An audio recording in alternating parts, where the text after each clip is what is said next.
আসসালামু আলাইকুম ওরহমতুল্লাহি ওবরাকাতুহ। আলহামদুলিল্লাহি ওয়াহদাহ ওসসালাতু ওয়াসসালামু আলা মান লা নাবিয়্যা বা'দা। প্রিয় দর্শক, যে যেখান থেকে আমাদের দেখছেন সবাইকে প্রীতি ও শুভেচ্ছা জানাচ্ছি। শুরু হলো নেক্সাস টেলিভিশন আয়োজিত বেকওয়ান বিস্কিটস নিবেদিত ইসলামী প্রশ্নোত্তরমূলক লাইভ অনুষ্ঠান ইসলামী জীবন বিধান।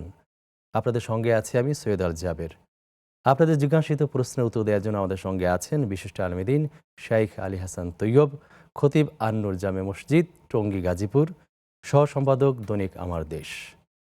আসসালামু আলাইকুম রহমতুল্লাহ। ওয়ালাইকুম আসসালাম ওয়া রাহমাতুল্লাহি ওয়া বারাকাতুহু। হাইয়াকাল্লাহ। কেমন আছেন? আলহামদুলিল্লাহ শাইখ, আমি ভালো আছি। আপনি কেমন আছেন? আলহামদুলিল্লাহ, আল্লাহ আপনাকে অনেক স্বাগত ভালো জানাচ্ছি রেখেছেন। আমাদের আজকের এই অনুষ্ঠানে। শুকরিয়া।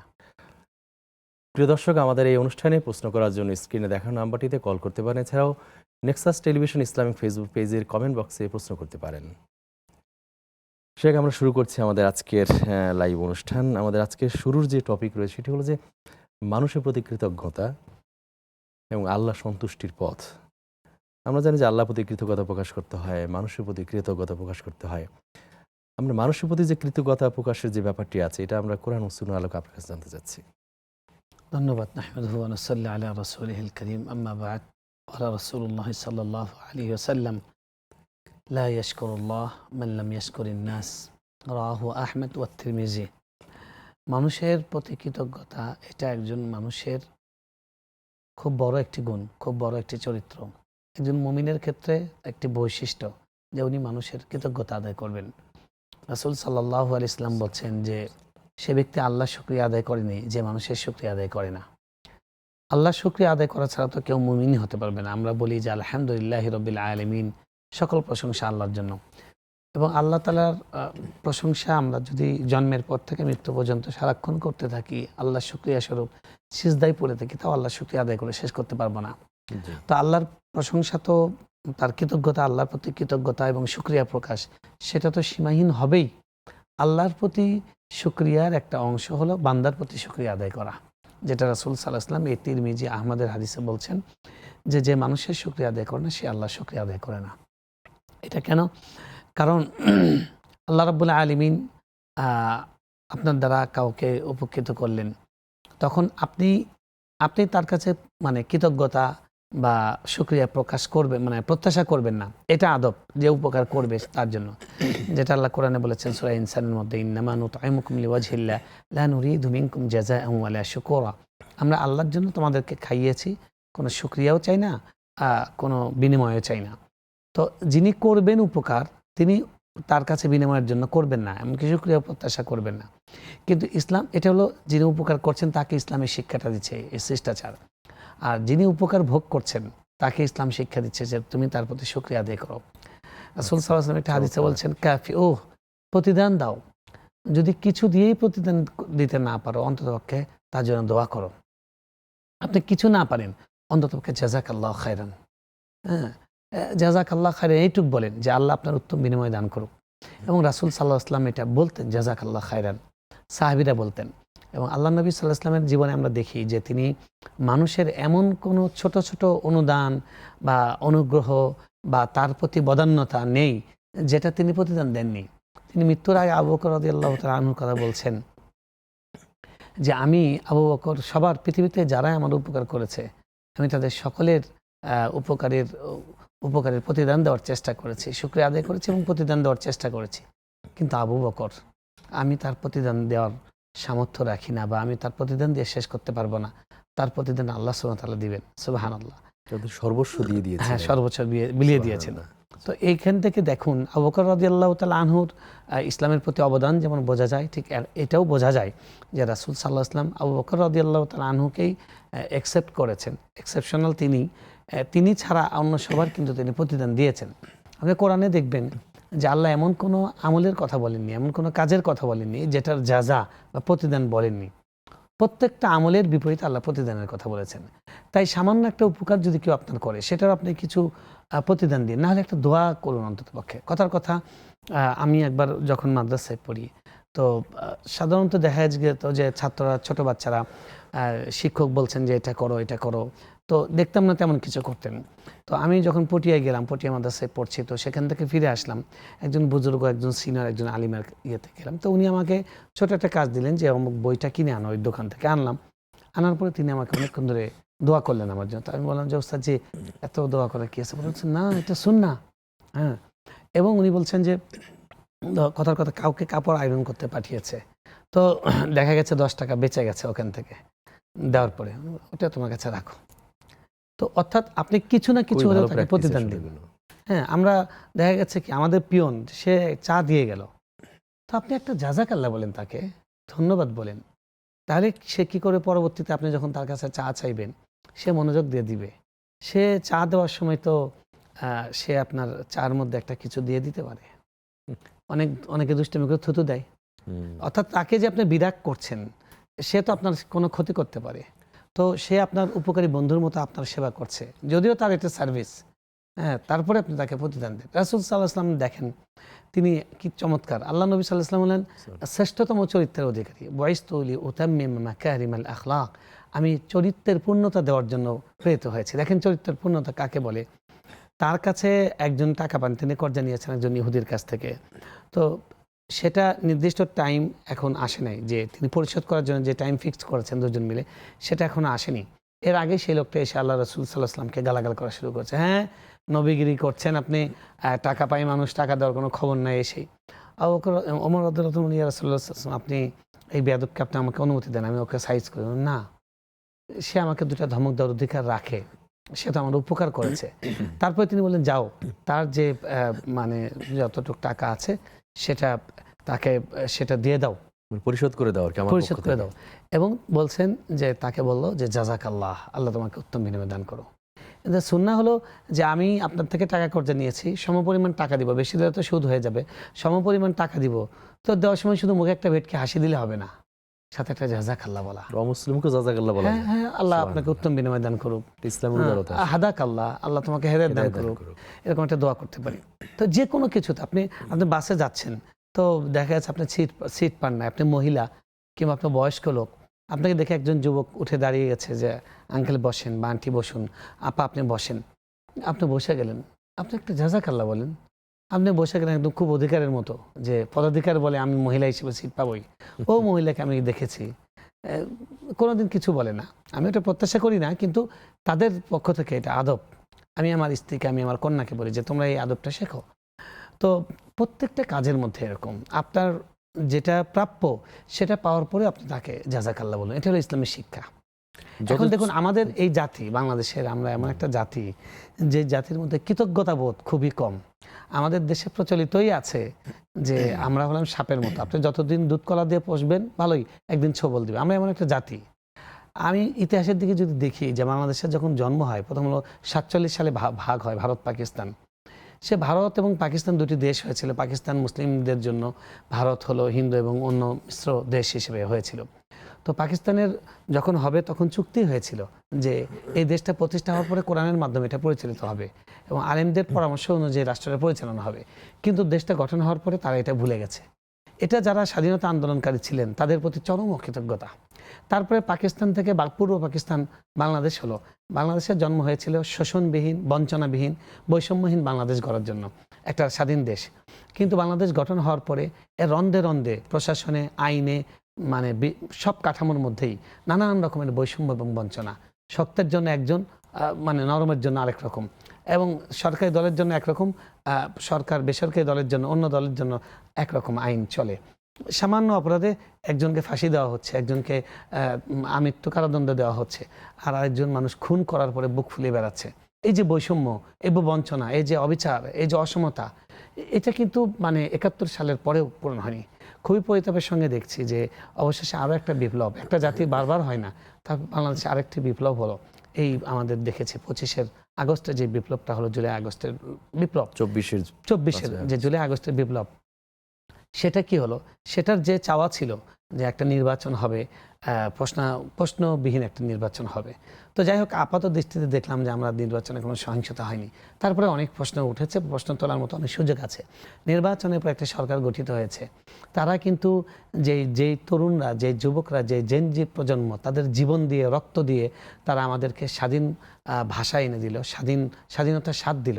আজকে যারা ফাঁসি কাস্ট থেকে এসে সংসদের এমপি হয়ে বক্তব্য দিচ্ছেন, কিন্তু তারা ভুলে যাচ্ছেন তারা এখন জুলাইকে বিপ্লবকে নিয়ে হাসাহাসি করছেন, Undermine এটাকে গুরুত্ব করছেন। দিচ্ছে, আন্ডার এস্টিমেট করছেন এটা। তো এটাও কিন্তু এক ধরনের অকৃতজ্ঞতা।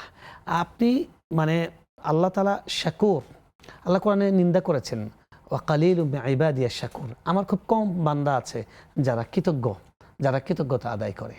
তো আপনার আমার চেষ্টা করতে হবে কৃতজ্ঞ বান্দা হতে, অকৃতজ্ঞ বান্দা না হতে। আল্লাহর প্রতি যেমন কৃতজ্ঞতা, বান্দার প্রতি, মানুষের প্রতি কৃতজ্ঞতা, আমার রাষ্ট্র, সমাজ, পরিবার সব কিছুর প্রতি কৃতজ্ঞতা। তরুণরা একটু দুদিনের প্রেম করেছে, ব্রেকআপ হয়েছে, সুইসাইড করছে, তুমি কার জন্য সুইসাইড করছো? তোমার জীবন সেই মহিলাটা দিয়েছে, ওই মেয়ে কি তোমাকে গর্ভে ধারণ করেছে? তোমার মা তোমাকে গর্ভে ধারণ করেছে, তোমার বাবা তোমাকে সুস্থ রাখার জন্য, লেখাপড়া করার জন্য তার জীবনে সব দিয়েছেন। তুমি বাবা মার মনে কষ্ট দিয়ে, তাদের সব কিছুকে বিসর্জন দিয়ে তুমি মেয়েকে দেখাতে চাচ্ছ হ্যাঁ আমাকে ভালোবাসলে না, কেমন কি? তো এগুলো তো চরম অকৃতজ্ঞতা। এইভাবে আমরা আমাদের জীবনে, ব্যক্তি জীবনে, পারিবারিক জীবনে এবং সমাজ জীবনে, রাষ্ট্র জীবনে কৃতজ্ঞতার চর্চা হওয়া দরকার। যে ভালো কৃতজ্ঞ সে ভালো মুমিন, এটাই হলো আমাদের আলোচনা। সে ভালো মানুষ, সে ভালো মানুষ। আমরা একটা কল নিয়ে ফিরে আসছি।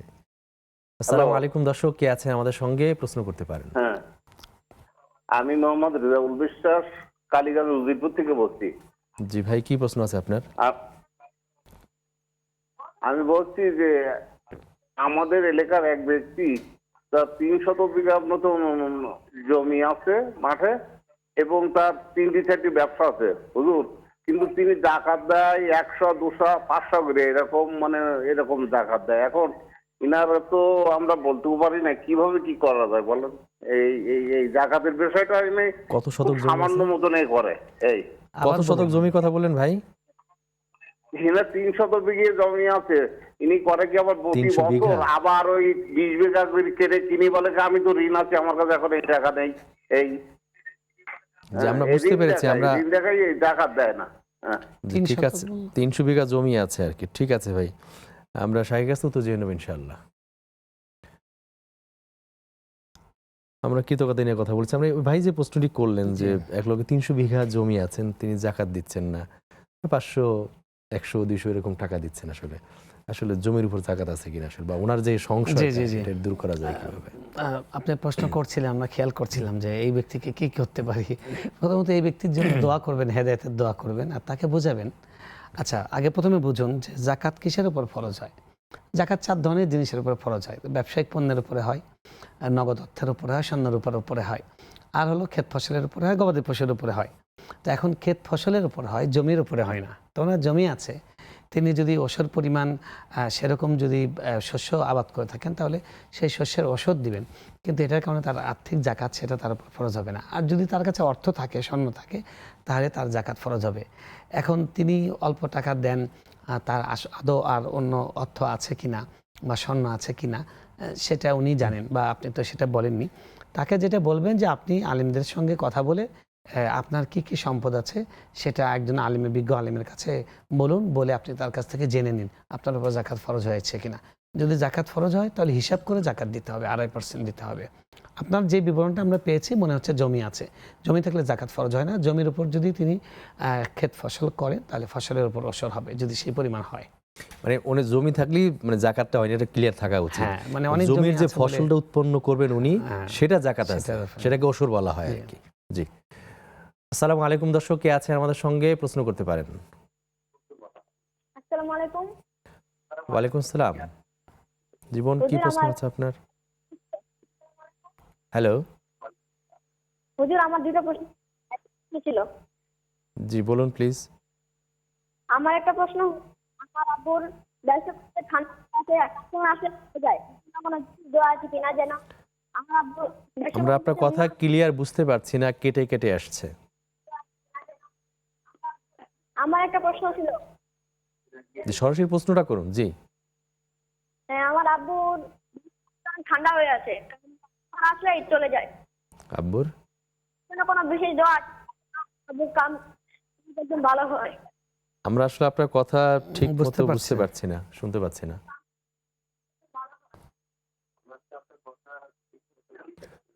আসসালামু আলাইকুম দর্শক, কে আছেন আমাদের সঙ্গে, প্রশ্ন করতে পারেন। ওয়ালাইকুম আসসালাম। হুজুর, আমি একটা প্রশ্ন করতে চাই। হুজুর, আমার এক পরিচিত, আমাদের আপা হয়, ওনার 25 বছর বিয়ে হয়েছে, কিন্তু ওনার বিয়ে হয়েছে রেজিস্ট্রি বিয়ে, বুঝছেন। রেজিস্ট্রি বিয়ে হয়েছে, হুজুর মানে মানে কবুল টবুল পড়ায় নাই, কিন্তু উনি আমার বলছে যে এটা একটু জিজ্ঞেস করে, ওনার দুটো বাচ্চা হয়েছে, মেয়ে বিয়ে দিছে, নাতি হয়েছে, কিন্তু এখন সে এসে বলছে যে আমার কি এই বিয়েটা ঠিক হয়েছে নাকি একটু জিজ্ঞাসা দিতে।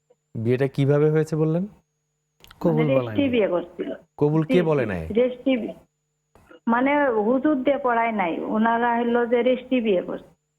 রেজিস্ট্রি কবুলটা বলে না কে? বর না কোনে? মানে হুজুর দিয়ে এটা, হুজুর দিয়ে মানে আচ্ছা, বুঝতে পেরেছি, মানে হুজুর দিয়ে বিয়ে পড়ায় নাই। আচ্ছা ঠিক আছে বোন, আপনি আমাদের সঙ্গে থাকুন, আমরা শাইখের কাছে উত্তর জেনে নিচ্ছি ইনশাআল্লাহ। প্রিয় দর্শক, দেখছেন আপনাদের প্রিয় অনুষ্ঠান ব্রেকফাস্ট বিস্কেস নিবেদিত ইসলামী প্রশ্ন উত্তরমূলক লাইভ অনুষ্ঠান ইসলামী জীবন বিধান। নিচ্ছে ছোট্ট একটি বিরতির পর ইনশাআল্লাহ আমরা আবারও ফিরে আসবো। ততক্ষণ আমাদের সঙ্গে থাকুন।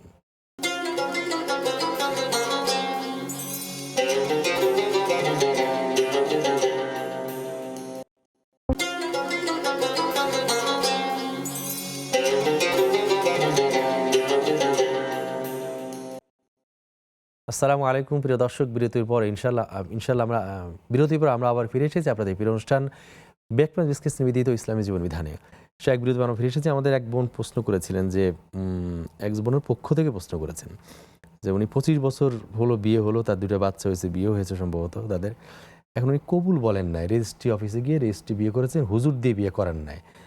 ওনার একটু কিছু কনফিউশন তৈরি হয়েছে, সংশয় তৈরি হয়েছে। ওনার এই বিয়েটা ঠিক হয়েছে কি? দেখুন, বিয়ে ইসলামে কাকে বলে? বিয়ে বলা হয় কয়েকটা জিনিসের নাম। বিয়ের মধ্যে 3টা রোকন আছে। 1 নাম্বার হলো সাক্ষী থাকা, 2 নাম্বার হলো মোহরানা নির্ধারণ করা, 3 নাম্বার হলো সেখানে ইজাব এবং কবুল হওয়া, অর্থাৎ এক পক্ষ থেকে প্রস্তাব আর এক পক্ষ থেকে সম্মতি হওয়া। এখন আপনি হয়তো কবুল বলেননি, আপনাকে কবুল বলাইনি, কিন্তু আপনার ওলি, আপনার বাবা বা আপনার বড় ভাই, তিনি আপনাকে বিয়ে দিতে পারেন। তো তিনি আপনাকে বিয়ে দিলে তাহলে বিয়ে হয়ে যাবে। বা আপনার মৌন সম্মতি থাকলেও তো হ্যাঁ, বিয়ে হয়ে যাবে। মনসম্মতি না, তাকে প্রস্তাব দিতে হবে। উনি হয়তো প্রস্তাবটা ওইভাবে পাননি, সেই জন্য উনি আচ্ছা, বলতে চাচ্ছেন। তো আপনার পক্ষে যেমন আমাদের মসজিদে বিয়ে হয়, আগে যেটা কি করতো যে ইজিনে আনার জন্য পাঠাতো। আবার ইজিনের দিয়েছে কিনা ওটার জন্য সাক্ষী কোনো প্রয়োজন নেই, ইজিন আনার জন্য পাঠানোর প্রয়োজন নেই। কুমারী মেয়েকে তার অভিভাবককে বিয়ে দিতে পারে, তার অভিভাবক বিয়ে দিবে, শেষ শোনার পরে সেটা এগ্রি ডিসএগ্রি দুটাই করতে পারে। তো কুমারী মেয়ে হিসেবে আপনার যদি বিয়ে হয়ে থাকে, আপনার বাবা হয়তো বিয়ে দিয়েছেন কাজীখানায়, কোনো সমস্যা নেই। কাজের পরে হুজুর এসে ওইভাবে না পড়ালেও কাজী যদি পড়ান তাহলে যে কেউ পড়ালে হয়ে যাবে। তো কাজী হয়তো সেটা করেছেন। আপনি আপনার বিয়েটা আগদ কারা করিয়েছিল সেটা যদি বলতে পারতেন ভালো হতো, যে আপনার কি আসলে নিজেরা গিয়ে পালিয়ে গিয়ে, এখন যেটা অনেক সমাজে আছে, নিজেরা লাভ ম্যারেজ করেছেন না আপনাদের অ্যারেঞ্জ ম্যারেজ ছিল, সেটা বলতে পারলে আরও ভালো হতো। মোট কথা হলো যে আপনি হয়তো বলেননি, কিন্তু আপনার পক্ষ থেকে আপনার ওলি বলেছে, আপনি সেটা নিশ্চিত হন। আর যদি ওলিও না বলে থাকে, আপনিও বলেননি বা ইজাব কবুল হয়নি, তাহলে তো বিয়ে হবে না। তাহলে বিয়েটা এখন পড়ে নিতে হবে। বাকি এরকম হওয়ার কোনো সম্ভাবনা নাই। বাংলাদেশের প্রেক্ষাপটে এরকম অজ্ঞতা কোথাও কোনো জায়গায় কোনো কাজে করবে না যে আপনাদের ইজাব কবুল হয়নি, সেই জায়গায় উনি বিয়েটা রেজিস্ট্রি করে দেবেন, এটা হওয়ার কথা না। না, উনি তো 25 বছর ধরে সংসার করছেন, তার বাচ্চা হয়েছে, তাদের বিয়ে দিয়েছেন। তো ওনার সম্মতি না থাকলে বিয়েটা হলো কি করে? কিন্তু জি, জি। সংসার করেছেন, জি মেনে নিয়েই তো তিনি সংসারটা করেছেন। জি জি আমার মনে হচ্ছে বিয়েটা হয়ে যাওয়ারই কথা, কিন্তু সম্মতি থাকাটাও আছে অবশ্যই তার। তো আমাদের এক ভাই একটা প্রশ্ন এভাবে এসেছে যে ওনার বাবার ব্যবসাটা খুব মন্দা যাচ্ছে। জি, আমাদের এক উন্নতি ছোট হচ্ছে বন্ধু না। প্রশ্ন করেছে। জি। এখন এই ব্যবসার উন্নতির জন্য কোনো আমল আছে কিনা বা কি নির্দেশনা আছে ইসলামের? দেখুন, প্রথম কথা হলো যে ওয়াল্লাযীনা জাহাদু ফীনা লানাহদিয়ান্নাহুম সুবুলানা। আল্লাহ সুবহানাহু ওয়া তাআলা বলছেন, যারা আমার পথে আমাকে পাওয়ার জন্য, আমার পর্যন্ত পৌঁছার জন্য পথ অবলম্বন করে, চেষ্টা করে, আমি তাদের জন্য অনেক পথ খুলে দিই। একটা ব্যবসা হয়তো তিনি সফল হননি, অন্য আরেকটা ব্যবসায় তিনি সফল হবেন। একভাবে চেষ্টা করে সফল হয়নি, অন্যভাবে চেষ্টা করে সফল হবেন। তো তাকে বলবো যে চেষ্টা করে যাওয়া, প্রয়োজনে বৈচিত্র্য আনা, আল্লাহ সুবহানাহু ওয়া তাআলার কাছে দোয়া করা, বেশি বেশি হালাল জীবিকার জন্য দোয়া করা। আপনি 2 রাকাত সালাতুল হাজত পড়তে পারেন, বেশি বেশি ইস্তিগফার পড়া, বেশি বেশি দরুদ পড়া, আর ছোট ছোট দান করা। আর মা বাবা বেঁচে থাকে তাদের দোয়া নেওয়া, এই কাজগুলো করলে ইনশাআল্লাহ রিজিকের মধ্যে বারাকা হবে। ইনশাআল্লাহ। আসসালামু আলাইকুম দর্শক, কে আছেন আমাদের সঙ্গে প্রশ্ন করতে পারেন। ওয়ালাইকুম আসসালাম। জি, হুজুর, আমি এই যে একটু আগে হুজুর এই যে 25 বছর বিয়ের কথা বলছি হুজুর, ওইটা হুজুর ওনার বাবা মা রাজি ছিলেন, সাক্ষী থেকে বিয়ে হয়েছে হুজুর। এই যে জি। আমি একটু আগে যে প্রশ্নটা স্যার হুজুর জি, আমারে জি। আপা একটু বলছে ক্লিয়ার হওয়ার জন্য, জি। ওর সামাজিক কায়দা শ্বশুর শাশুড়ি অনুষ্ঠান করে উঠায় নিছে, শ্বশুর শাশুড়ি পরবর্তী এসে সব অনুষ্ঠান করে উঠায় নিছে। জি। জি, এই জন্য মানে বলছে যে আমার কি সত্যি করে বিয়ে মানে হয়েছে কিনা। রাজি ছিল, বাবা মাও রাজি ছিল, মেয়ের বাবা মা সব সাক্ষী হয়েই বিয়ে হয়েছে। মেয়েও রাজি ছিল। অ্যারেঞ্জ জি, ম্যারেজ, বুঝতে পেরেছি। জি জি জি। কিন্তু মানে সেখানে তো অভিভাবক ছিল তো নাকি? হ্যাঁ, উনি সেটা বললেন অভিভাবক যে ছিল। অভিভাবকরাও ছিলেন। হ্যাঁ, হ্যাঁ, অভিভাবক উভয় থাকলে ঠিক পরিবার আছে, শ্বশুর বের হয়ে শাশুড়ি গেছে। অনুষ্ঠান করেই তারা নিয়ে নিয়েছেন। জি, জি, জি। অভিভাবক ছিলেন, এটা নিয়ে সন্দেহ পোষণ করার কিছু নেই। ওই যে যেটা বললাম যে ওনার কাছে এজেন্ট নিতে আসেনি আনুষ্ঠানিকভাবে। এজন্য উনি মনে করেছেন আমি তো কবুল বললাম না। আচ্ছা। আপনি কবুল বলা ছাড়া কবুল হয়ে গেছে। আপনার অভিভাবক কবুল বলে দিয়েছেন। আসলে তাতে হয়ে কবুলটা তো যায়। আসলে পুরুষরাই বলবে। তারা শুধু সম্মতিটা দেবে মেয়েরা, তাই না? এটাই তো বিষয় আসলে। যে কোনো একজন বললেই হবে, অসুবিধা নেই। মানে এক পক্ষ থেকে প্রস্তাব আসতে হবে, আরেক পক্ষ থেকে কবুল গ্রহণটা বলতে হবে। করতে হবে আর কি। এটা করলেই বিয়ে হয়ে যাবে। সেখানে আমরা তো শাওয়াল মাসে আছি। শাওয়াল মাসে ৬টি রোজার খুব গুরুত্ব আছে। এই ৬টি রোজা রাখার নিয়মটা কি আসলে? ধন্যবাদ। শাওয়াল মাস চলছে। মাহে রমজানের পরবর্তী এই মাসটি আমাদের জন্য, আমলের জন্য গুরুত্বপূর্ণ। রাসূল সাল্লাল্লাহু আলাইহি ওয়াসাল্লাম বলছেন যে মান সামা রমাদান থুম্মা আতবাআহু সিত্তাম মিন শাওয়াল কানা কাসিয়ামিদ দাহরি। যে ব্যক্তি রমজান মাসে রোজা রাখলো, তারপরে শাওয়ালে আরও ৬টি রোজা রাখলো, সে যেন পুরো বছর রোজা রাখলো। সেটা এভাবে পুরো বছর মানে ১২ মাস রোজা রাখার সওয়াব পাওয়া যাচ্ছে। এবং আমরা যারা রমজান মাসে সিয়াম সাধনা করেছি আলহামদুলিল্লাহ, আমাদের প্রত্যেকের চেষ্টা করা উচিত ৬টা রোজা যেন ছুটে না যায়। কারণ ৬টা রোজা করলে আমি ১ বছরের রোজার সওয়াব পাচ্ছি। এই ৬টা রোজা করলাম না, ৩০টা করেছি, তাহলে কিন্তু ১ বছরের সওয়াব পাবো না। এটা কিভাবে? রাসূল সাল্লাল্লাহু আলাইহি ওয়াসাল্লামের হাদিস আছে, আমরা জানি যে আল হাসানাতু বিআশরি আমসালিহা। প্রত্যেকটা নেকি আল্লাহ ১০ গুণ বাড়িয়ে দেন। এখন ১ মাস রমজান সিয়াম সাধনা করেছি, সেটার জন্য আল্লাহ তাআলা আমাদেরকে ১০ মাসের সওয়াব দিবেন। আর থাকে ২ মাস, তাহলে ১ বছর হবে। এই যে ৬০ দিন, ৬ দশে ৬০, ৬ দিন রোজা রাখলে আরও ৬০ দিন হবে, ৬০ দিনের সওয়াব পাবো, তার মানে ২ মাস হয়ে যাবে। এভাবে হলো ১২ মাসের সওয়াব আমরা শাওয়াল মাসের রোজার মাধ্যমে পাবো। শাওয়াল মাসের রোজার ক্ষেত্রে আমাদের যেটা মনে রাখতে হবে যে বিশেষ করে আমাদের মা বোন, আমাদের অনেক দর্শক আছেন মহিলা, আপনাদের যে মাসিকের কারণে যে রোজাটা ভাঙা পড়েছে, অগ্রাধিকার হলো বেশি ভালো হয় সেটা শেষ করে তারপরে যদি করেন। বাকি যদি কোনো কারণে দেখা যাচ্ছে যে যে কয়দিন বাকি আছে, আপনার ব্যস্ততার ফাঁকে দেখা গেছে ৪টা বা ৫টা, ৬টা, ৭টা ভাঙ্গা পড়েছে, আরও ৭টা, ১৪ দিন রাখা কঠিন হয়ে যাবে, তাহলে আপনি রেখে ফেলতে পারবেন। শাওয়ালের রোজা শাওয়াল মাসে করলেন, পরে কাজাগুলো তারপরে করলেন। তবে উত্তম হলো ভাঙ্গা রোজাটা আগে করে তারপর শাওয়াল মাসে রোজা করা। এবং শাওয়াল মাসের রোজার ক্ষেত্রে ধারাবাহিকতা রক্ষা করা জরুরি নয়। আপনার মনে চেয়েছে যে আজকে ভালো লাগছে, আজকে রাখলেন, কালকে রাখলেন না, কোনো সমস্যা নেই। অর্থাৎ ভেঙে ভেঙে করলেন, কিংবা টানা করলেন, যে টানা করলে কষ্ট বেশি অনুভব হয় না, টানা করলেন, তাহলেও রাখতে পারেন। আবার যেহেতু নফল রোজা, নফল রোজার সাথে একাধিক নফল রোজা রিয়েক্ট করেন অনেকে। সোমবার, বৃহস্পতিবার, বিশেষ করে আগামী বৃহস্পতিবারে আইয়ামে বীজের রোজা শুরু হচ্ছে, বৃহস্পতি, শুক্র, শনি। তো ৩ দিন রাখলে বৃহস্পতিবারে একসাথে ৩টা অফার পড়ে যাবে। একই সঙ্গে সেটা আইয়ামে বীজের রোজা, একই সঙ্গে রাসূল সাল্লাল্লাহু আলাইহি ওয়াসাল্লাম সাপ্তাহিক ২টা রোজা করতেন, সোম বৃহস্পতিবার সেই রোজা, আবার শাওয়ালও পড়ে যাবে। এভাবে আপনি রাখতে পারেন। আপনার যেভাবে ফ্লেক্সিবল এই মাসের মধ্যে রাখতে হবে। এটা হলো শাওয়াল মাসের রোজা। এরকম একটা প্রশ্ন একজন বোন ফেসবুকে লিখেছেন যে শাওয়াল মাসের রোজা কি আইয়ামে বিজের রোজার সাথে একবারে রাখা যাবে কিনা? আপনি উত্তর দিয়েছেন আসলে। জি, জি, রাখা যেতে পারে। নফল রোজার সাথে নফল রোজার সাদৃশ্য বা সম্মিলন ঘটলে কোনো সমস্যা নেই। আরেক বোন জানতে চেয়েছিলেন যে মানে উনি রোজা রেখেছেন, শাওয়ালের একটা রোজা চলছে, কিন্তু দেখা হলো দুপুরে খুব ক্লান্ত হয়েছে, কাজে করতে গিয়ে ক্লান্ত হয়ে গেছে, আর জি, জি, রোজা রাখতে পারতেছেন না। আর এটা কি ভাঙতে পারবে কিনা আসলে? জি, জি, অবশ্যই আপনি ভাঙতে পারবেন, ভেঙে ফেলবেন, এবং মানে পরে তো রোজাটা রেখেই নেবেন, যেহেতু 6টা পূর্ণ করবেন, ভেঙে ফেলতে পারবেন। জি। আসসালামু আলাইকুম দর্শক, কে আছেন আমাদের সঙ্গে? প্রশ্ন করতে পারেন। ওয়ালাইকুম আসসালাম। আমি আব্দুল আওয়াল সুন্দরগঞ্জ গাইমানা থেকে বলছি। জি ভাই, কি প্রশ্ন আছে আপনার? আমার প্রশ্ন হলো, আজানের সময় আমরা আজানের উত্তর দিয়ে থাকি বা দোয়া পড়ি, কিন্তু ইকামতের সময় কি আমরা উত্তর দিতে হবে বা উত্তর দেওয়া দরকার? এটা কি কিভাবে কি? আমি শুনছি যে ইকামতের সময় উত্তর দেওয়া লাগে, এটা কোনটা সঠিক একটু বলবেন? জি ভাই, আপনি আমাদের সঙ্গে থাকুন, আমরা শাইখ আসুদ তো জেনে নেব ইনশাআল্লাহ। আসসালামু আলাইকুম দর্শক, কে আছেন আমাদের সঙ্গে? প্রশ্ন করতে পারেন। ওয়ালাইকুম আসসালাম। জীবন কি প্রশ্ন আছে আমি আপনার? আর বলছিলাম, জি, কি প্রশ্ন আছে আপনার? আমার প্রশ্ন হচ্ছে আমি নামাজের মধ্যে অনুপ্রাণিত হয়ে যাই, বিভিন্ন চিন্তা মাথায় এসে। অন্য মনস্ক হয়ে যান। হ্যালো,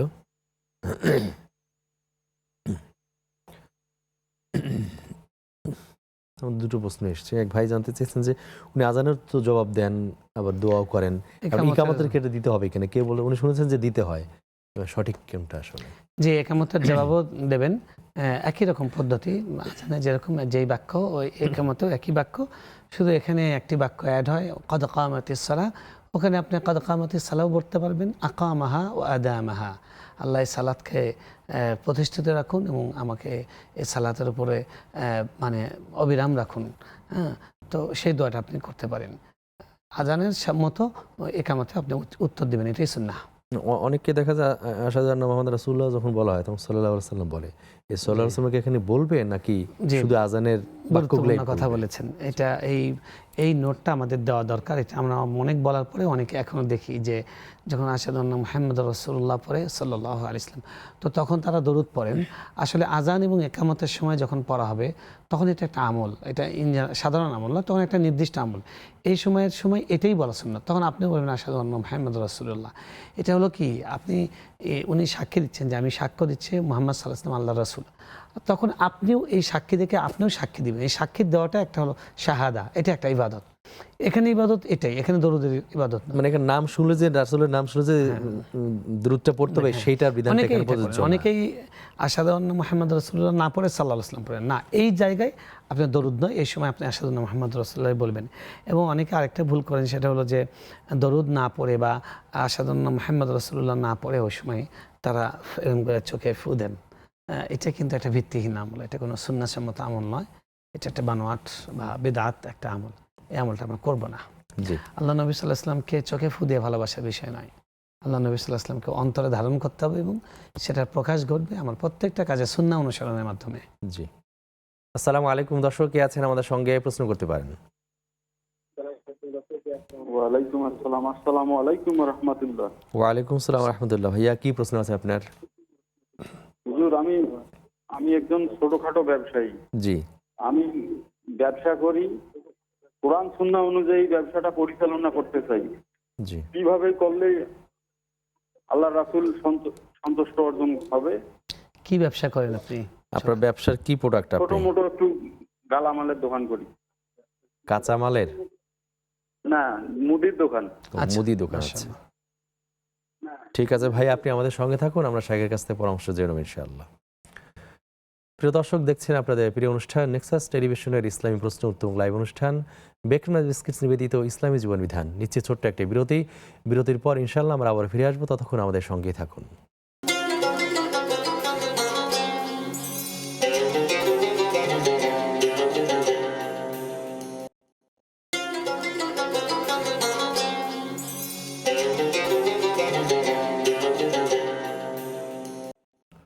আসসালামু আলাইকুম প্রিয় দর্শক, বিরতির পর আমরা আবার ফিরে এসেছি আপনাদের প্রিয় অনুষ্ঠান বেকম্যান বিস্কিটস নিবেদিত ইসলামী জীবন বিধানে। শেখ বিরতি পর ফিরে আসলাম। আমাদের এক বোন একটি প্রশ্ন করেছেন যে নামাজে উনি অন্যমনস্ক হয়ে যান, বিভিন্ন চিন্তা এসে ভর করে নামাজের মধ্যে, এর থেকে পরিত্রাণের উপায় কি? জি, ধন্যবাদ। এটাই অবশ্যই স্বাভাবিক, এটাই স্বাভাবিক। আমাদের নফস, আমাদের অন্তর, এটা খুবই পরিবর্তনশীল। সুম্মিয়াল কালবু কালবান ফাইন্নাহু ইয়াতাকাল্লাব। কালবুন মানে হলো পরিবর্তন। তো কলবকে এই জন্য কলব নাম দেওয়া হয়েছে, কারণ কলবটা বারবার পরিবর্তন হয়। তো এই জন্য আমাদের অন্তরকে ধরে রাখার জন্য নামাজে যেন মনোযোগ ছুটে না যায় এবং মনের মধ্যে অবান্তর চিন্তাভাবনা না আসে, অনেকগুলো কাজ আছে। নামাজের প্রস্তুতিটা খুব ভালোভাবে নেওয়া, আজানের সাথে সাথে ওযু করে ধীরে সুস্থে মসজিদে যাওয়া, গিয়ে দখলুল মসজিদ পড়ে যদি কোনো সুন্নতে মুআক্কাদা থাকে, সুন্নতে রাতে বা, তাহলে সেটা পড়ে নেওয়া, তারপরে ফরজ নামাজে অ্যাটেন্ড করা এবং সুন্দর নামাজের পরিবেশ তৈরি করা, যে সামনে দিয়ে লোকজন যাতায়াত করছে বা চিৎকার চেঁচামেচি আছে এরকম না করা, অর্থাৎ বাইরের পরিবেশটাকে নামাজের অনুকূল করা এটা। এবং একই সঙ্গে সেটার সাথে সাথে নিজের মনটাকেও অনুকূল করা। আপনি নামাজের আগে কোনো বাজে জিনিসে নজর না দেওয়া, চোখের হেফাজত করা। বলা হয় যে কেউ ততক্ষণ পর্যন্ত সিজদার স্বাদ পাবে না যতক্ষণ পর্যন্ত না সে তার নজরকে, তার দৃষ্টিকে কন্ট্রোল করা শিখেছে। তো এগুলো কেন? নামাজের ভেতরে নফসটাকে শাসন করা এবং হৃদয়টাকে শুধু আল্লাহর প্রতি নিবদ্ধ রাখা, এটা একটা দীর্ঘমেয়াদী প্রক্রিয়া। তো এটা এমন না যে শুধু নামাজের মধ্যে দোয়া পড়লাম হয়ে গেল। তো এটার জন্য আসলে নজরের হেফাজত করা এবং নামাজের ভালো মতো প্রস্তুতি নেওয়া, তারপরে নামাজে দাঁড়িয়ে যাবার আগেও আল্লাহর সাথে কথা বলে নেওয়া, আল্লাহর কাছে সাহায্য চাওয়া। তারপর নামাজ শুরু করলেন, নামাজের মধ্যে কি পড়ছেন বুঝে বুঝে পড়ার চেষ্টা করা এবং মনটা যতই বাইরে যেতে চাবে সাথে সাথে মনটাকে ফিরে আনা। আউযু বিল্লাহি মিনাশ শাইতানির রাজিম নামাজের মধ্যে আপনি পড়তে পারবেন, আউযু বিল্লাহি মিনাশ শাইতানির রাজিম। এরপরেও যদি মন বারবার বাহিরে যায় তাহলে আপনি বাম দিকে নামাজের মধ্যে থুতু ফেলতে পারবেন। এরকম করে, একবারে এরকম না যে থুতু ফেলে মানুষের গায়ে ফেলবেন, তাহলে প্রতীকী আর কি, অ্যাক্টিংটা করলে হয় থুতু ফেলার। জি, থু ফেলার মতো করবেন, আউযু বিল্লাহি মিনাশ শাইতানির রাজিম বলবেন, ইনশাআল্লাহ এটা আস্তে আস্তে দূর হয়ে যাবে। ইনশাআল্লাহ। আসসালামু আলাইকুম, দর্শক কে আছেন আমাদের সঙ্গে প্রশ্ন করতে পারেন। হ্যালো, আসসালামু আলাইকুম। ওয়ালাইকুম আসসালাম। জি, কি প্রশ্ন আছে আপনার? আসসালামু আলাইকুম। জি, ওয়ালাইকুম আসসালাম, আমরা শুনতে পাচ্ছি। কি প্রশ্ন আছে আপনার, করতে পারেন। জি, আমার প্রশ্নটা ছিল, জি, আমার জামাই চাকরির জন্য অনেক জায়গায় দৌড়াদৌড়ি করে, তার চাকরিতেও সিলেক্ট হয়, হওয়ার পরে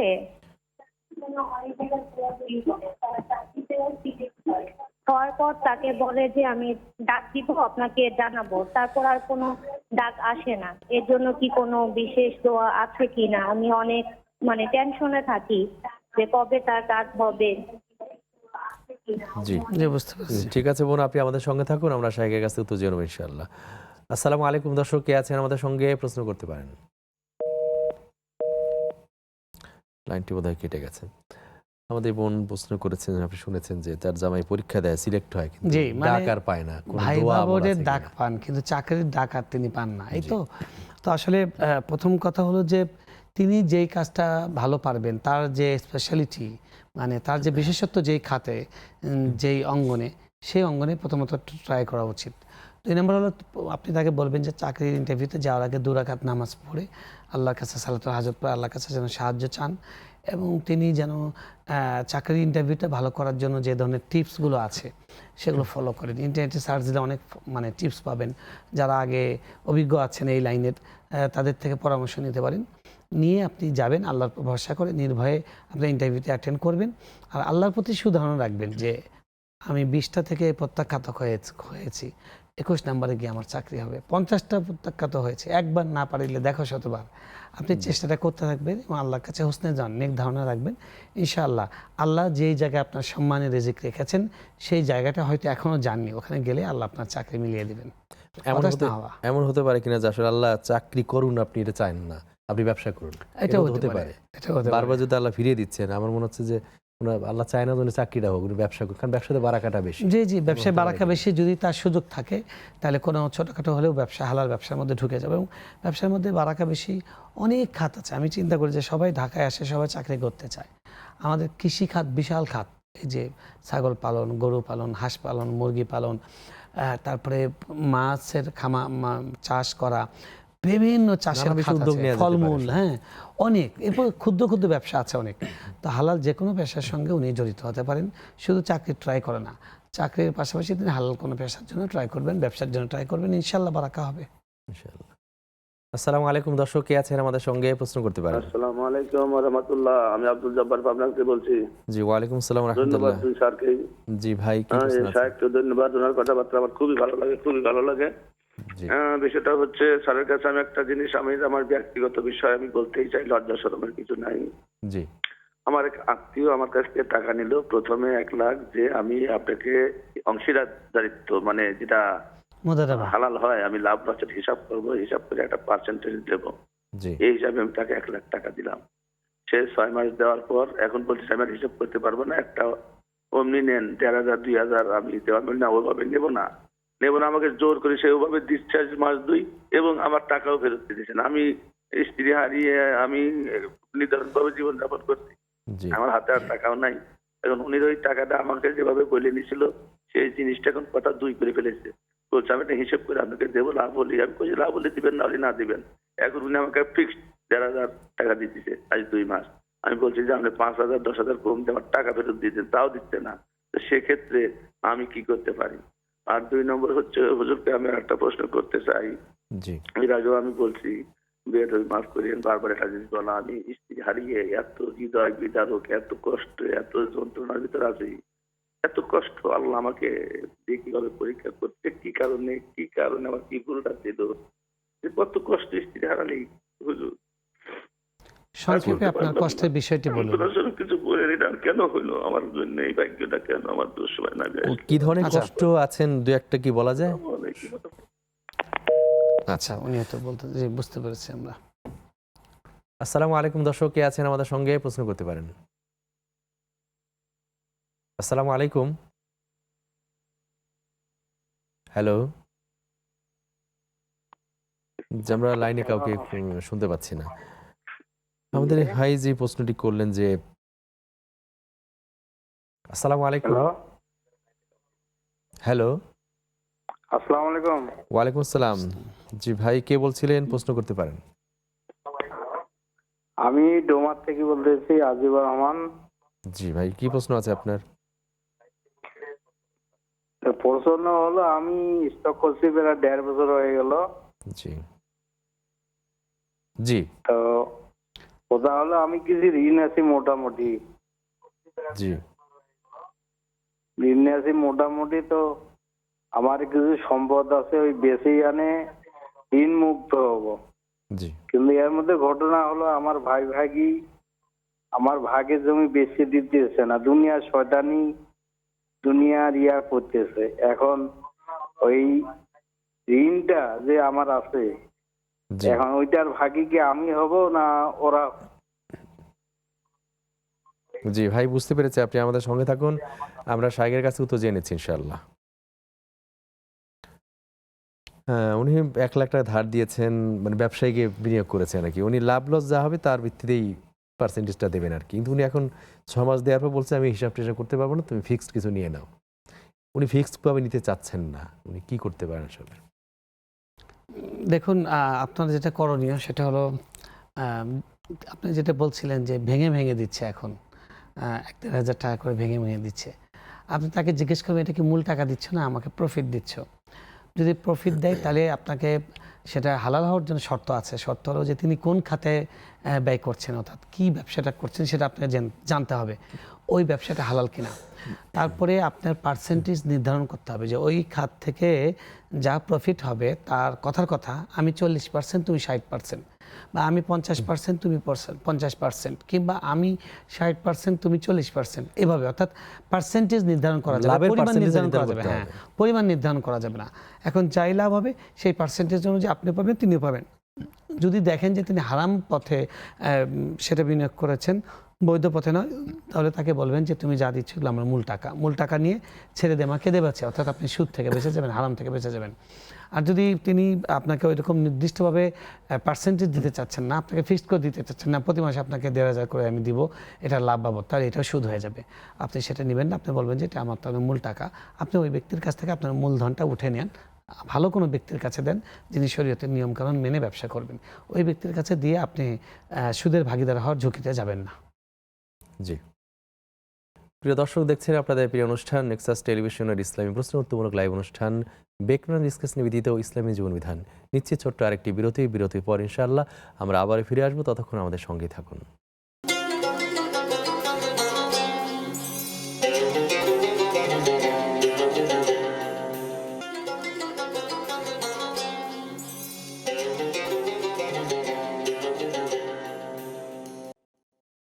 আসসালামু আলাইকুম প্রিয় দর্শক, বিরতির পর আমরা আবার ফিরে এসেছি আপনাদের প্রিয় অনুষ্ঠান বেকমান বিস্কেস নিবেদিত ইসলামী জীবন বিধানে। এক বিরতির পর ফিরে আসলাম। আমাদের অনেকগুলো প্রশ্ন জমা হয়েছে। এক ভাই, উনি মুদি ব্যবসা করছেন, এর কোরআন সুন্নাহর আলোকেই করতে চান, উনি এটা কিভাবে করতে পারেন? জি, প্রথম কথা হলো মুদি ব্যবসা তো খুব ভালো, একটা হালাল ব্যবসা। আপনি যেটা খেয়াল করবেন সেটা হলো মৌলিক কিছু জিনিস ফলো করবেন। 1 নম্বর হলো মিথ্যা কথা বলবেন না, প্রতারণা করবেন না। 3 নম্বর হলো আপনি হালাল পণ্যগুলো রাখবেন। সন্দেহযুক্ত কিছু পণ্য থাকে সেই পণ্যগুলো আপনি রাখবেন না। 4 নম্বর বিষয় হলো আপনি ক্রেতাদের প্রতি যদি একটু ছাড় দেন, আল্লাহ সুবহানাহু ওয়া তাআলা আপনাকে ছাড় দিবেন। রাসূল সাল্লাল্লাহু আলাইহি ওয়াসাল্লাম বলছেন রাহিমাল্লাহু রাজুলান ইযা বাআ ওয়াবতা, আল্লাহ তাআলা রাহিমাল্লাহু রাজুলান সামহান, আল্লাহ তাআলা উদার ব্যক্তিকে দয়া করুন যে ব্যক্তি কেনার সময় বা বেচার সময় ছাড় দেয়। তো কথা কথা একটা পণ্য কিনে নিয়ে গেছে, কিছুক্ষণ পরে সে তিনি ফেরত দিতে চাচ্ছেন যে না এটা আমার লাগবে না বা ভুল ক্রমে কিনে, আপনি বলেন যে না বিক্রি তোমার ফেরত নেওয়া হয় না, আপনি তাকে ছাড় দেবেন, ঠিক আছে ফেরত দিয়েছেন, ওকে। এরকম এগুলো করলে ব্যবসায় বারাকা হয়। আর প্রথম কথা হচ্ছে 5 ওয়াক্ত নামাজ পড়া, বিশেষ করে ফজর নামাজটা জামাতের সঙ্গে পড়ার চেষ্টা করা। ফজর নামাজ পড়লে সারাদিন বারাকার মধ্যে থাকা যায়। বাসা থেকে যখন বের হবেন বিসমিল্লাহি তাওয়াক্কালতু আলাল্লাহ লা হাওলা ওয়ালা কুওয়াতা ইল্লা বিল্লাহ বলে বের হওয়া। দোকান খুলেছেন বিসমিল্লাহ বলে দোকান খোলা, এবং দোকানের মধ্যে কোনো হারাম উপাদান না রাখা, অর্থাৎ আপনি দোকানে বসে বসে গান শুনছেন, দোকানে টেলিভিশন চালু করে রেখেছেন, সারাদিন নাটক সিনেমা দেখছে, এগুলো না করা। এবং আপনার দোকানে বসে বসে যে সময়টা আপনার অবসর আছে, যখন কাস্টমারের সঙ্গে কথা বলতে হয় না, সেই সময়টা জিকির করবেন। তারপরে দোকানে বসা অবস্থায় যখন আপনার কাছে নারী কাস্টমার আসবে বা আপনার সামনে দিয়ে যাবে, নজরে হেফাজত করবেন। এই জিনিসগুলো খেয়াল করলে ইনশাআল্লাহ ব্যবসার মধ্যে বারাকা হবে এবং আপনি ধৈর্যের সঙ্গে লেগে থাকবেন। মুদির দোকান কিন্তু অনেক ধৈর্যের, বিশাল, সারাদিন থাকতে হয়, তো ধৈর্যের সঙ্গে লেগে থাকবেন, ইনশাআল্লাহ বারাকা হবে। মেয়াদ উত্তীর্ণ পণ্য যাতে না বিক্রি হ্যাঁ, করে। মেয়াদ উত্তীর্ণ পণ্য বিক্রি না করা, সরকার নিষিদ্ধ পণ্য বিক্রি না করা, নকল জিনিস বিক্রি না করা। তারপর অনেক ভুয়া কোম্পানি আছে যেগুলো জিনিস প্রণোদনা দিয়ে বিক্রি করার জন্য উদ্বুদ্ধ করে, সেটা না করা। আর খারাপ পণ্যকে ভালো হিসেবে চালিয়ে দেওয়া, এগুলো না। অবশ্যই আপনি মানুষকে ঠকানোর জন্য এদিক সেদিক করা, চালাকি করা, এই কাজগুলো না করা। ওজন ঠিকঠাক দেওয়া 1 নম্বর, সবচেয়ে বড় গুরুত্বপূর্ণ। ওয়াইলুল মুতাফফিফিন, যারা ওজনে কম দেয় তাদের জন্য ধ্বংস।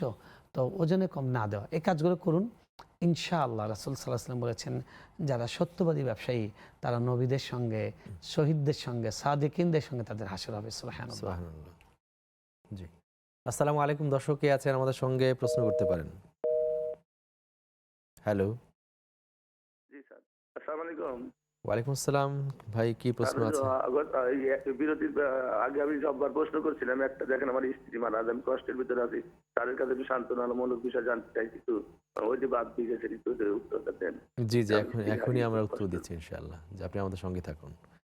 আমার স্ত্রী মারা গেছেন, কষ্টে আছেন, নানান বিষয়ে একটু মানে খুবই প্রেশানির মধ্যে আছেন, আপনার একটু পরামর্শ চাচ্ছি, কি করতে পারেন আসলে? যে প্রথম কথা হলো যে যখন কেউ মারা যায় তখন তো রাসূল সাল্লাল্লাহু আলাইহি ওয়াসাল্লাম তার জন্য একটা বিশাল সুসংবাদ দিয়েছেন যে কারো আপনজন মারা গেছে, যখনই তাকে মনে পড়ে সঙ্গে সঙ্গে উনি বলেন ইন্না লিল্লাহি ওয়া ইন্না ইলাইহি রাজিউন, আল্লাহুম্মা আজুরনি ফি মুসিবাতি ওয়াখলুফ লি খায়রাম মিনহা।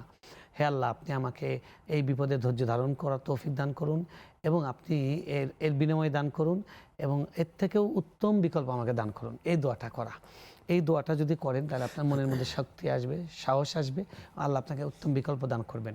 আপনার স্ত্রী মারা গেছেন, দীর্ঘদিনের দাম্পত্য সঙ্গী, নিশ্চয়ই আপনার খারাপ লাগবে। আপনার প্রত্যেক দিন যার স্মৃতি ঘরের প্রত্যেকটা পণ্যের সঙ্গে, জিনিসের সঙ্গে লেগে আছে, যার সঙ্গে আপনি দাম্পত্য জীবন কেটেছেন, যার সঙ্গে আপনার স্বামী স্ত্রীর মধ্যে কোনো আড়াল থাকে না, আড়ালবিহীন জীবনযাপন করেছেন, তাকে ভোলাটা আসলেই কঠিন এবং তাকে ছাড়া এক একটি মুহূর্ত সত্যিকার মানে দুঃসহ। আপনার যদি সামর্থ্য থাকে, শারীরিক ফিটনেস থাকে, অর্থনৈতিক সামর্থ্য থাকে, তাহলে আপনি বিবাহ করবেন। আর যদি সামর্থ্য না থাকে তাহলে আপনার ধৈর্য ধারণ করবেন, সবর করবেন, আর আল্লাহ তাআলার কাছে প্রত্যাশা করবেন যে উনি যেন জান্নাতে যায়, আল্লাহ যেন ওনাকে জান্নাত দেয়, আপনিও জান্নাতে যাবেন। জান্নাতে যাওয়ার পরে নিজের জন্য জান্নাত চাইবেন, জান্নাতে গিয়ে আপনি তাকে হুরের নেত্রী হিসেবে পাবেন ইনশাআল্লাহ। ইনশাআল্লাহ। এক ভাই জানতে চেয়েছিলেন যে উনি স্টক করেছেন 1.5 বছর হলো, ওনার কিছু ঋণ আছে, সম্পদও আছে, তো সম্পদটা বিক্রি করে ঋণ মুক্ত হতে চান, কিন্তু তার ভাই এবং ভাবি সম্পদ বিক্রি করতে দিচ্ছেন না। এখন এই ঋণের পরিশোধের দায়টা কি তার ভাই ভাবিদের উপর বর্তাবে কিনা? যদি এরকম হয় যে এই সম্পদটা বিক্রি করা ছাড়া সেই ঋণ পরিশোধের আর কোনো উপায় নেই, তাহলে তাদের ভাই ভাবি অবশ্যই তারাও ইনডাইরেক্টলি এটার জন্য দায়ী থাকছেন, কারণ তার একমাত্র যেই উপায়, সেই উপায়টা ব্যবহার করার ক্ষেত্রে তারা প্রতিবন্ধক হয়েছেন। ভালো কাজের সহযোগিতা যেরকম ওই কাজ করার সমান সওয়াব, এবং মানে ভালো কাজে অসহযোগিতা করাও ওইটা একটা অন্যায় কাজে গুনাহের কাজ। সহযোগিতার গুনাহের কাজে সহযোগিতার সব গুনাহ হবে। তো সেজন্য তারা দায়ী থাকবেন। তাদের কর্তব্য হলো যে আপনি বলবেন যে তোমাদের সম্পদ তোমরা ভোগ করো, আমার সম্পদ আমাকে ভোগ করতে দাও। আপনার প্রয়োজন আপনাদের আত্মীয়দের মধ্যে যারা মুরব্বী আছেন বা এলাকার চেয়ারম্যান মেম্বার যারা আছেন তাদের সহযোগিতা নিন, যে আমার সম্পদ আমি বিক্রি করবো, তারা বিক্রি করতে দিচ্ছে না, তাদের সহযোগিতা নিন, বেচার চেষ্টা করুন। আপনার চিন্তাটি অবশ্যই ভালো যে আপনি স্টক করেছেন, হায়াত মহতের কথা বলা যায় না, তাই আপনি ঋণটা পরিশোধ করতে চান। আপনাকে বলবো যে এই চেষ্টা করবেন, সাথে সাথে এই দোয়াটা বেশি বেশি পড়বেন, আল্লাহুম্মা কফিনি বিহালালিকা আন হারামিক ওয়া আগনিনি বিফাদলিকা আম্মান সিওয়াক। এই দোয়াটা বেশি বেশি পড়বেন, ইনশাআল্লাহ আল্লাহ আপনার জন্য উপায় করে দিবেন। আপনার ভাই বোনকে মানে ম্যানেজ করতে পারে বা তাদের উপর প্রভাব বিস্তার করতে পারে এরকম যারা জি। আছে তাদেরকে দিয়ে ম্যানেজ করার চেষ্টা করা, জি ঋণ মুক্তির খুবই গুরুত্বপূর্ণ বিষয়। জি। ফাতেমাতে জোহরা নামে এক বোন ফেসবুক লিখেছেন যে ফজরের আজানের 4-5 মিনিট আগে পানি খেলে রোজা হবে কি না? দেখুন, ফজরের আজানের আগে বা পরে এটা মূল হিসাব না, মূল হিসাব হলো সুবহে সালেম ওয়া আতিম্মুস সিয়াম ইলাল লাইল, তোমরা রাত পর্যন্ত সিয়ামকে পূর্ণ করো। একটা হলো এটা শুরুটা হলো সুবহে সাদিক, শেষটা হলো সূর্য অস্ত যাওয়া। তো মাগরিবের সময়ও আমাদের আজান নয়, ফজরের সময় আমাদের আজান না, আমাদের হিসাবটা হলো সুবহে সাদিক থেকে নিয়ে সূর্য অস্ত যাওয়া পর্যন্ত। আপনি এখন প্রত্যেকের কাছে স্মার্টফোন আছে, সেখানে স্থায়ী ক্যালেন্ডার আছে, আপনি সার্চ দিবেন গুগলে যে আজকের সূর্য আজকের সুবহে সাদিক কততে, ওই সময় পর্যন্ত আপনি খেতে পারবেন, তারপরে খেতে পারবেন না। জি। সাইয়েদা মিম লিখেছেন এই রমজানে ওমরাতে যাওয়ায় একটা রোজা বাংলাদেশের তুলনায় কম হওয়াতে সেই রোজাটা কি শাওয়াল মাসের রোজা রেখে তারপর রাখা যাবে? সেই রোজাটা আগে করে নিতে পারলে ভালো হয়, পরে রাখলেও হবে। অবশ্যই আপনাকে রোজাটা করতে হবে, আপনার রোজা একটা কাজা করবেন। আমাদের একটা প্রশ্ন মাঝখানে একটা মানে কথা বলেছিলেন এইভাবে, এটা আমরা সমাজে অনেকের দেখি এভাবে বলে যে আল্লাহ এবং রাসূলকে সন্তুষ্টি করার মানে জন্য ইবাদত করা বা আমল করা। তো আল্লাহ এবং রাসূলকে সন্তুষ্ট করতে হবে কিনা, শুধু আল্লাহকে সন্তুষ্ট করার জন্য আমরা ইবাদত করবো, এই কথায় কোনো ভুল আছে কিনা? আসলে এই কথাটা খুব বড় রকমের মানে ভুল আছে এই হিসেবে যে আল্লাহ এবং রাসূলকে প্যারালাল করা হয় এখানে, যেটা শিরকের পর্যায়ভুক্ত। আমরা প্রত্যেকটা কাজ লিওয়াজহিল্লাহ, ফাসাল্লি লিরাব্বিকা ওয়ানহার, তুমি সালাত আদায় করো, কোরবানি করো, লিরাব্বিক কুল ইন্না সলাতি ওয়া নুসুকি ওয়া মাহইয়ায়া ওয়া মামাতি লিল্লাহ, শুধুমাত্র আল্লাহর জন্য। এবং হাদিসের মধ্যে বলছে ইল্লা আন ইয়াকুনা লিওয়াজহিল্লাহ, একমাত্র আল্লাহর জন্য।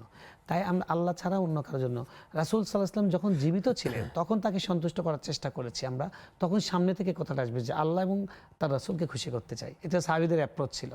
আমাদের জন্য সেটা না, আমরা আল্লাহকে খুশি করতে চাই। যেমন আমাদের বাবা মা বেঁচে আছেন, আল্লাহকে খুশি করতে চাই, বাবা মাকেও খুশি করতে চাই। কিন্তু অনুপস্থিত রাসূল সাল্লাল্লাহু আলাইহি ওয়াসাল্লাম এখানে উপস্থিত নেই, তিনি গায়েব জানেন না, তিনি হাজির নাজিরও নন। তো সুতরাং রাসূল সাল্লাল্লাহু আলাইহি ওয়াসাল্লামকে খুশি করার জন্য আমরা বলবো আল্লাহকে খুশি করার জন্য। এটা আমাদের খুবই প্রচলিত কথা, এটা কিন্তু আমাদের খুবই আপত্তিজনক, এই কথাটা বলা যাবে না।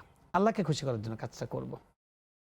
জি শেখ, আমরা অনুষ্ঠানের শেষ পর্যায়ে চলে এসেছি। আপনাকে অনেক অনেক কৃতজ্ঞতা জানাই আমাদেরকে সময় দেওয়ার জন্য। জাযাকাল্লাহু খাইরান। ওয়াইয়াকুম, আপনাকেও জাযাকাল্লাহ। প্রিয় দর্শক, দেখছেন আপনাদের প্রিয় অনুষ্ঠান নেক্সাস টেলিভিশনের ইসলামী প্রশ্নোত্তরমূলক লাইভ অনুষ্ঠান বেকওয়ান রিস্কেস নিবেদিত ইসলামী জীবন বিধান। আমরা আজকের পর্ব এখানে শেষ করছি। আগামী পর্ব দেখবার আমন্ত্রণ জানিয়ে আসসালামু আলাইকুম রাহমাতুল্লাহি ওয়া বারাকাতুহু।